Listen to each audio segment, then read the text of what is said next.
Darating na po ba ang Panginoong Hesukristo? Ang sagot ko po, anytime darating na po siya. Bakit po sinabi kong anytime? May nagtanong po kasi sa akin kanina, I made a vlog earlier tungkol po dun sa dami-dami mga post dito sa Facebook regarding sa meron kasing blood moon on the 7th of September. Then meron pa yung syempre, sabi nila rapture na raw sa September 23. Ako ang stand ko po rito, anytime darating ng Panginoong Jesus. Kasi imminent po ang rapture.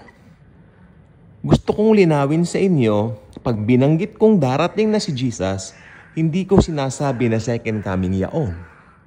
Ang sabi ko, darating si Jesus para kunin ang kanyang iglesia o ang kanyang simbahan. Tayo po yon, ang church. Remember, nasa church age pa rin po tayo Wala pa tayo sa tinatawag na tribulation. Kaya kung may mga nangangaral tribulation na ganito ganyan, yun po hindi totoo. Malayo sa katotohanan.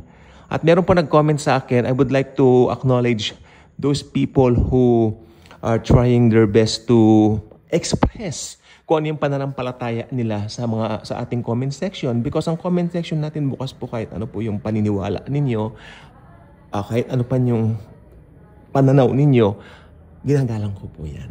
Sabi niya ganon, meron daw isang Inglesero na vlogger. Sabi, ito raw vlogger na ito, naniniwala raw po na makikita raw ng church ang Antichrist. So, sabi ko, ipanalangin na lang natin sila. Kasi ang linaw po sa Bible, we are looking forward to meet Jesus Christ, not the Antichrist. Bakit mo i-desire to see the Antichrist? Well, the Bible itself is very clear that we, the Church of God, the Church of the Lord Jesus Christ, tayo po yun na iglesia niya, will never ever suffer wrath. Alam niyo po ba yung wrath? Puot ng Diyos. Ang puot ng Diyos, ibubuhos po sa buong mundo sa tribulation. At nung nakapako ang Panginoong Hesukristo, dahil Diyos siya, perfect yung kamatayan niya sa cross. Diyos at tao, hypostatic union. Siya po ang nag-offer ng kanyang buhay sa Kalbaryo, sa krus ng Kalbaryo. Kaya perfect yung sakripisyo niya dahil siya ay Diyos na naging tao. Nakita na po niya kung sino yung mga maboborn again, kung sino yung mga maliligtas, at nakita na rin niya sa pagdating ng rapture kung sino-sino yung mga naglagak ng pananampalataya sa Kanya bilang personal na Lord and Savior ng kanilang mga buhay.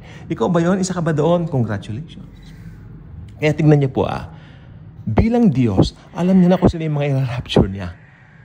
Okay? Yung puot ng Diyos, saan napunta yung puot ng Diyos? Lahat ng puot ng Diyos sa buong mundo pumunta sa katawan ng anak ng Diyos nung siya ay nakabayubay doon. Ngayon, welcome ang lahat. Church age ngayon, welcome ang lahat para tanggapin ang libreng alok ng kaligtasan o ang libreng regalo ng Diyos, si Jesus Christ. Pero kung ang tao ay malupit ang puso o ang tao ay matigas ang puso at ayaw niyang tanggapin ang libreng alok ng kaligtasan, ang taong niya na hindi natanggap ng regalo ng Diyos, ibig sabihin mananatili yung Adamic nature sa kanya at siya po ang magbabayad ng kanyang sariling kasalanan. Dahil hindi niya tinanggap yung libreng alok ng kaligtasan. Yun po yung ginawa ni Jesus sa krus. Napakahalaga po ng finished work of Christ. Kaya lahat ng puot ng Diyos, binigay na lahat kay Kristo. At kung tinanggap mo na si Jesus, makinig po mabuti, bilang Lord and Savior mo, yung puot ng Diyos, wala nang epekto sa'yo. Pinatawad na lahat ng kasalanan mo, past, present, future. Ngayon, kung pinatawad na lahat ng kasalanan mo, ginawa ka ng anak ng John 1:12, paano mo ma-experience ang wrath of God? Impossible. It's too impossible. Kaya totoo po, i-rapture na po ni Lord and Church. We will be raptured. Huwag kayong maniniwala sa mga nagsasabing hindi tayo i-rapture. Mara-rapture po tayo. Ang sasapit ng puot ng Diyos, yung mga maiiwan sa rapture. Totoo po, meron po magiging mga, anong tawag doon? Tribulation saints. Pero ang kaligtasan po nila ang pamamaraan. Kailangan sila magpapugot ng ulo para sila po ay maligtas. Yun lang pong gusto ko po sabihin ngayon. Okay? Anytime, i-rapture na po tayo ni Jesus. Okay? Pag sinabi mong darating na si Jesus para po sa rapture at hindi po muna sa second coming. Rapture muna, then second coming. Ganun po yun. Mabiyayang gabi, everyone.